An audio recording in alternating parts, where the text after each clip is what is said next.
Welcome, dear listeners, to The Shadow Behind You.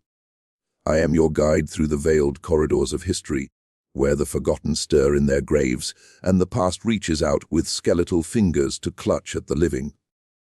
Tonight, we venture into the mist-shrouded hollows of the Ozark Mountains, that rugged spine of America where the earth itself seems to hold its breath, guarding secrets etched into stone and soil. The year is 1897, a time when the frontier's wild heart still beats strong.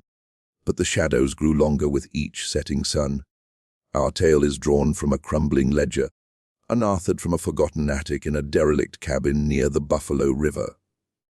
It's the chronicle of the Harper family, a once unremarkable clan of settlers who descended into a darkness so profound they earned the whispered epithet, the Bone Collectors.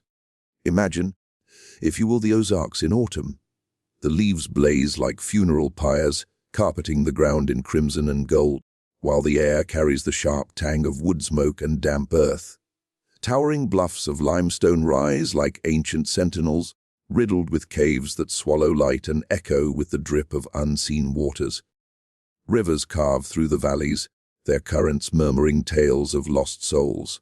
This is a land where the veil between the living and the dead thins, where folklore isn't mere story, it's a warning etched in the bones of the hills. The Harpers arrived in these mountains seeking solace from the crowded lowlands of Tennessee, drawn by whispers of fertile soil and untapped riches beneath the ground. Elijah Harper, a stern man with eyes like chipped flint, led his kin, his wife Abigail, whose gentle hands belied a spirit forged in hardship, their 3 children, young Josiah, fiery-tempered Eliza, and the quiet, watchful Caleb, and Elijah's aging brother, Silas, a wanderer haunted by ghosts of the Civil War. They staked their claim in a secluded valley known as Whispering Hollow, where the trees leaned inward as if conspiring, and the wind carried faint, inexplicable moans. But what began as a dream of homestead prosperity twisted into nightmare. The chronicle speaks of strange discoveries, bones unearthed while tilling the soil, not the remnants of deer or bear, but human fragments yellowed with age, bearing marks of ritual carving. At first, the family dismissed them as relics of long-gone Osage hunters or Cherokee exiles forced along the Trail of Tears. Yet, as the moons waxed and waned, the bones multiplied. They appeared in unnatural places, piled neatly at the cabin door at dawn, scattered across the breakfast table like macabre offerings, or woven into the branches above their beds, clattering in the night breeze. Listeners, feel the chill creep along your spine as I whisper this hook. What if these bones were not mere artifacts, but harbingers? What if the Harpers had awakened something ancient, a curse woven into the very bedrock of the Ozarks? A force that demanded collection, preservation, resurrection. The family's descent began with a single, fateful decision to gather these relics rather than cast them away. Why?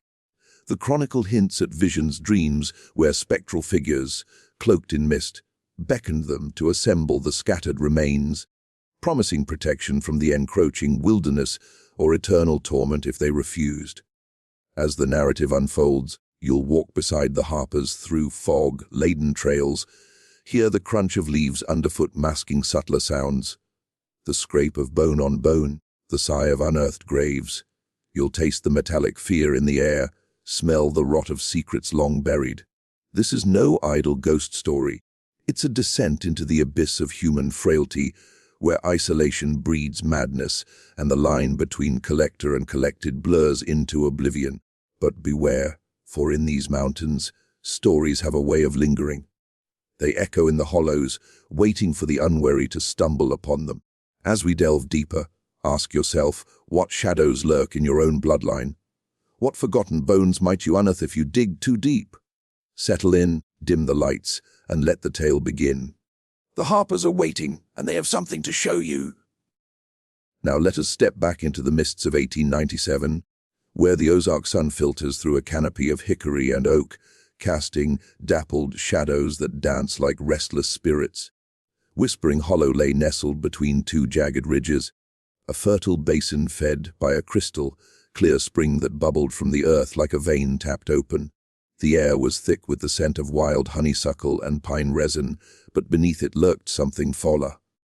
A faint, earthy decay, as if the ground itself exhaled the breath of the dead. Elijah Harper was a man carved from the same unyielding stone as the bluffs around him. Tall and broad-shouldered, with a beard streaked gray from years of toil, he had fled the post-war ruins of Tennessee with dreams of a self-sufficient life. "The Lord provides for those who claim his bounty," he'd say, his voice a rumble like distant thunder. Abigail, his wife, was the quiet anchor, her hands calloused from churning butter and mending clothes, her eyes holding a quiet wisdom passed down from her Scotch-Irish forebears.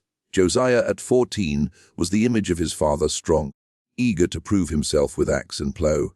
Eliza, 12, possessed a wild spirit, her auburn hair often tangled from roaming the woods, collecting herbs and berries, and Caleb, the youngest at 10, was different, pale and introspective, with eyes that seemed to see beyond the veil, often found staring into the shadows as if listening to unspoken words. Silas, Elijah's brother, completed the clan, a veteran of Shiloh, where he'd lost friends and faith. He carried scars both visible and hidden. His limp spoke of a Confederate bullet. His mutterings at night hinted at deeper wounds. "The dead don't stay buried in these hills," he'd whisper over the fire, his gaze lost in the flames. They built their cabin from felled timbers, chinking the walls with mud and moss. The first months were a symphony of labor, clearing fields for corn and potatoes, hunting deer in the thickets, panning the stream for flecks of gold rumored in these parts. Life was hard but pure, flavored with the smoke of hickory, cured bacon, and the warmth of family hymns sung by lantern light. Then came the first bone. It was Josiah who found it while digging post holes for a fence. His shovel struck something hard, not rock, but a smooth ivory curve. He pulled it free, a human femur, etched with faint spirals that resembled the halls of ancient petroglyphs. "Look," he called, his voice cracking with boyish excitement mixed with unease. Elijah examined it, his brow furrowing. Osage burial ground, maybe, or from the war. Stragglers who never made it home. They buried it respectfully at the edge of the woods, marking the spot with a stone. But the next day it reappeared, propped against the cabin door like a sentinel. Abigail gasped, crossing herself. "It's a sign," she murmured. "The land doesn't want it hidden." That night dreams plagued them. Elijah saw a hooded figure in the mist, pointing to scattered bones across the valley. "Gather them." It hissed, or join them. Abigail woke screaming from visions of her children crumbling to dust. More bones followed, a skull unearthed in the garden, its empty socket staring accusingly. Ribs tangled in the fishing nets by the stream, a spine coiled like a serpent in the chicken coop, the hens clucking in terror. The family tried to ignore it at first, tossing the relics into the woods. But they always returned, cleaner, whiter, as if polished by unseen hands. Silas was the first to voice the madness. "It's a curse," he said one stormy evening, rain lashing the cabin roof like skeletal fingers. "We disturbed something old." The Osage spoke of spirits in these hills, guardians of the dead, raw head and bloody bones, they called one. A conjurer who collects what's lost. Elijah scoffed, but doubt crept in. The crops began to wither unnaturally, animals vanished from the pens. Whispers echoed in the night, faint calls of names long forgotten. Desperation drove them. One moonless night, Elijah gathered the family around the fire. "We'll collect them," he declared, voice steady but eyes haunted. "Build a shrine, maybe. Appease whatever's stirring." They ventured into the woods, lanterns flickering like willow, the wisps. Bones awaited them piled in clearings, dangling from branches. They gathered armfuls, the clatter echoing like dry laughter. Back at the cabin, they arranged them in the barn, a macabre altar of skulls and femurs, vertebrae strung like beads. At first it seemed to work. The dreams eased, the land yielded bountifully. But the collection grew. Bones appeared farther afield, drawing them deeper into the hollows. And with each addition, something shifted in the Harpers. Josiah's eyes gleamed with unnatural fervor. Eliza whispered to the relics as if they spoke back. Caleb, the quiet one, began carving symbols into the bones, spirals matching the first femur. The curse had taken root. What they didn't know, what the chronicle reveals in trembling script, was that these weren't random remains. They were fragments of a forgotten bloodline, an ancient clan cursed centuries ago by Osage shamans for desecrating sacred grounds. The bones sought reunion, using the living as vessels. The Harpers had become collectors, but the true collection was just beginning. As winter's chill gripped Whispering Hollow in late 1897, the Harpers' descent accelerated, the line between guardian and possessed blurring like fog over the river. The barn, once a haven for hay and tools, transformed into an ossuary, a vault of whispering relics. Skulls lined the walls, their hollow eyes seeming to follow movements. Limbs assembled into grotesque figures hung from the rafters, swaying in drafts that carried no wind. The air grew thick with the scent of dust and decay, mingled with the metallic tang of fierce sweat. Elijah, the steadfast patriarch, cracked first. Knights found him in the barn, murmuring to the bones as if confessing sins. "What do you want?" he'd rasp, fingers tracing carvings that glowed faintly in moonlight. Visions plagued him, spectral processions of long, dead natives. Their forms stitched from bone and shadow, beckoning him to unearth more. He began wandering the hills alone, returning with sacks heavy with finds.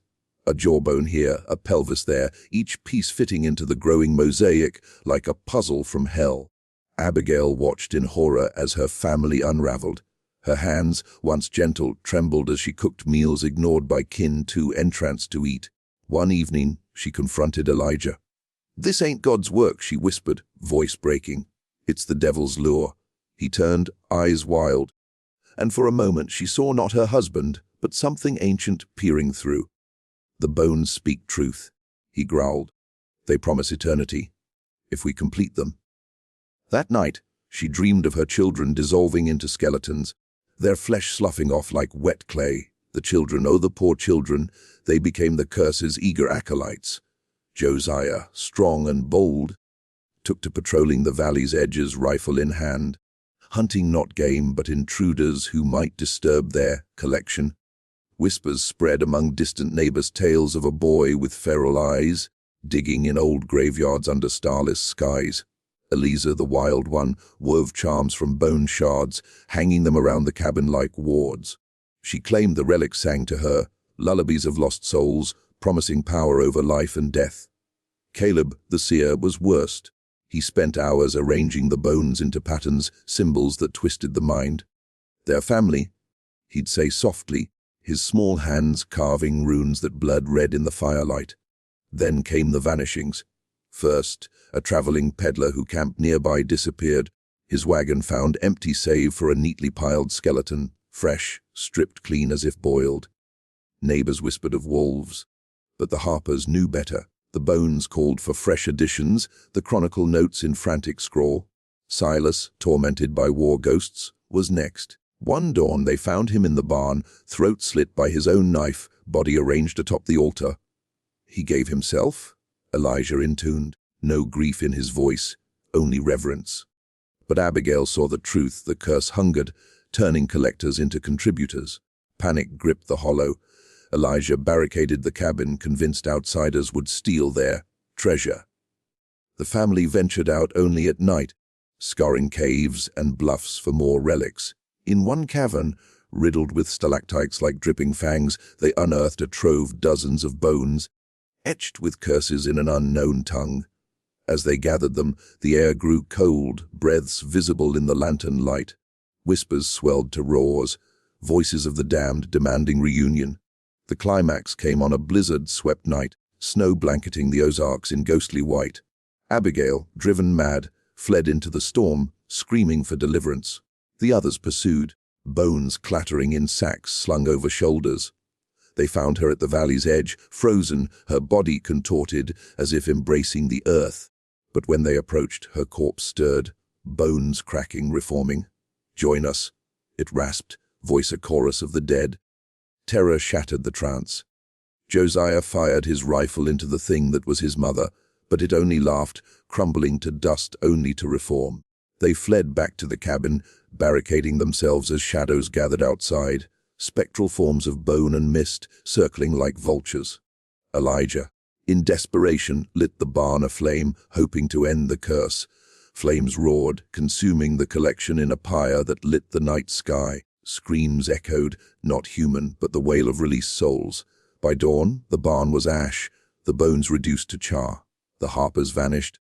The chronicle ending abruptly with Elijah's final entry, "We are the collected now." The hollow claims its own. Search parties found the cabin empty, save for a single bone on the table, fresh, carved with the family's names. But listeners, the tale doesn't end there. Whispers persist in the Ozarks of a family seen in moonlit hollows, gathering remnants, their forms translucent, eyes glowing with unholy light. The bone collectors endure, eternal guardians of the forgotten. To truly grasp the chilling essence of the Harper Chronicle, we must delve into the shadowed annals of Ozark history and folklore, where fact and legend intertwine like roots in rocky soil. The year 1897 places our tale amid a transformative era in the Ozarks, a vast plateau spanning Missouri, Arkansas, Oklahoma, and Kansas, characterized by rugged bluffs, deep hollows, and labyrinthine caves. Settlement began in earnest after the Louisiana Purchase in 1803, but by the late 19th century, the region was a mosaic of isolated farms, mining camps, and lingering native influences. Early settlers, like the Harpers, were predominantly Scotch, Irish, and German descendants from Appalachia. Migrating westward in search of land post-Civil War, they brought a stockman, farmer, hunter ethos, adapting to the Ozarks' infertile soils by raising livestock, growing corn and potatoes, and hunting game in dense forests. Daily life was grueling. Families built log cabins, chinked with mud, and relied on springs for water. Women like Abigail managed households, churning butter, weaving cloth, tending gardens, while men plowed fields or panned streams for minerals. Mining boomed in the late 1800s, particularly lead and zinc in the Tri-State District near Joplin, Missouri. Towns sprang up overnight, fueled by immigrant labor, but hazards abounded: cave-ins, explosions, contaminated water. The Harpers Valley, near the Buffalo River, echoed this. Rumors of gold drew prospectors, but the real treasure was often bones unearthed in digs, remnants of prehistoric inhabitants or war dead. Culturally, the Ozarks were a cauldron of folklore, blending European superstitions with native traditions. The Osage, original stewards, hunted these lands until forced westward in the 1820s. They revered bones as vessels of spirit, with rituals involving burial mounds and shamanic curses against desecrators. Legends like Raw Head and Bloody Bones, a conjuring woman who reassembles skeletons to exact revenge, mirrored the Harpers' plight. This tale, rooted in African and European influences via enslaved peoples and settlers, warned of meddling with the dead. Appalachian echoes persisted. Family curses, often tied to isolation and inbreeding in remote hollows, spawned stories of cursed bloodlines. Inbred clans in the Ozarks, hidden in hills, fueled tales of monstrous kin guarding dark secrets. The Trail of Tears in the 1830s added layers. Cherokee exiles brought ghost stories of unrestful spirits, demanding restitution. Blending fact, archaeological finds in Ozark caves reveal Ice Age bones and native artifacts, often disturbed by miners. Historical accounts note vanishings, loggers, settlers lost to the wilderness, attributed to beasts or curses. The 1890s saw a folklore revival, with collectors like Vance Randolph documenting tales of bone collectors, echoing global myths like La Loba, the Mexican wolf woman who resurrects the dead from bones. Educationally, this era's Ozarks were rural, with one-room schools teaching basics amid superstitions. Religion, Baptist and Methodist, clashed with pagan holdovers, charms against evil, herbal conjuring by granny women.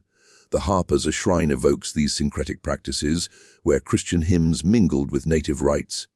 Yet, the eerie authenticity stems from cultural trauma, post-war scars, native displacement. Mining exploitation left a landscape haunted by loss, forgotten bloodlines. Displaced Osage enslaved Africans in mines fueled legends of vengeful spirits. The chronicle, perhaps penned by a real settler, blends these, creating an unsettling mirror to human encroachment on ancient lands. In essence, The Ozarks of 1897 were a frontier where progress met primal fear, birthing tales like the Bone Collectors, warnings that some grounds should remain undisturbed, lest the past rise to claim the present. Beyond the surface chills of the Harper tale lies a labyrinth of symbolic and psychological depths, connecting to universal fears and the shadowy recesses of human nature. At its core, the story probes isolation's corrosive power, a theme etched into the Ozarks' rugged isolation. Families like the Harpers, cut off in hollows, mirror existential solitude, where external wilderness amplifies internal voids. Psychologically, this breeds madness. The bones symbolize repressed trauma surfacing, demanding acknowledgement. Elijah's visions evoke Jungian shadows, the unconscious archetypes rising when societal bonds fray. Symbolically, bones represent endurance and mortality. Stripped of flesh, they are the essence that outlasts, echoing ancestral legacies. The collection motif draws from folklore like La Loba, where gathering bones signifies resurrection, rebirth through confronting death. But in the Harper's case, it's perverted, a curse forcing assimilation into the collective dead, critiquing how bloodlines perpetuate curses. This ties to cultural trauma, Osage displacement, Civil War scars, where unaddressed history festers, haunting descendants. Thematically, it explores human nature's duality, the drive to possess versus the terror of being possessed. The Harpers start as collectors, asserting dominion over the land, but become collected vessels for ancient grievances. This reflects colonialism's hubris, settlers claiming empty lands, ignoring indigenous spirits. Universal fears of inheritance emerge. What dark legacies lurk in our DNA? Inbred Ozark clans symbolize this, where isolation warps kinship into monstrosity, tapping fears of degeneration. Psychologically, the tale dissects family dynamics under stress. Elijah's authority crumbles, revealing patriarchal fragility. Abigail's horror embodies maternal dread of losing children to the unknown. The kid's embrace of the curse highlights innocence corrupted. Josiah's aggression, Eliza's mysticism, Caleb's prescience as archetypes of youth's vulnerability to primal forces. Connecting to broader human nature, it evokes the uncanny. Froude's on Hemlich, where familiar family home turns strange. The bones return symbolizes the repressed returning, like societal taboos on death and ancestry. In a modern lens, it parallels environmental reckoning, the land fighting back against exploitation. Bones as metaphors for unearthed pollutants or forgotten atrocities. Ominously, it questions free will. Are the Harpers victims or complicit? Their initial choice to gather echoes addiction's grip, where small concessions lead to consumption. This ties to cultural trauma's cycle, unresolved pain perpetuating harm. Universally, it haunts with the fear of insignificance in vast nature. Humans are but bones waiting to be collected, our stories dust unless preserved. Intellectually, the narrative warns of hubris in civilizing, wild spaces blending folklore's wisdom with history's lessons. It leaves us pondering, in our bloodlines, what shadows collect, waiting to be unearthed.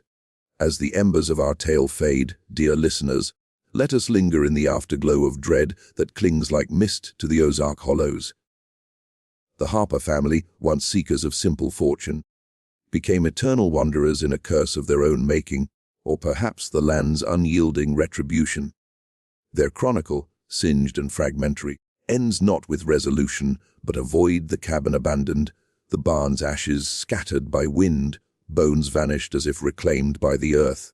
Did they perish in flame and storm, or transcend into spectral guardians, forever collecting in moonlit glades? Whispers persist among Ozark elders, sightings of shadowy figures in remote valleys, the clatter of bones on windless nights, vanishings that echo 1897. The bone collectors endure, a cautionary spectre against disturbing the forgotten. In these mountains, where history bleeds into legend, the past is never truly buried. It awaits, patient as stone, for the unwary to unearth it. But ponder this as shadows lengthen in your own domain. What relics lie dormant in your lineage? What curse might stir if you dig too deep? The Harpers beckon from the veil, their story a mirror to our own fragile mortality. Sleep uneasily, for the shadow behind you may not be your own. It may be reaching out, bone by bone. Thank you for joining the shadow behind you. Until next time, heed the whispers and watch your step in the dark.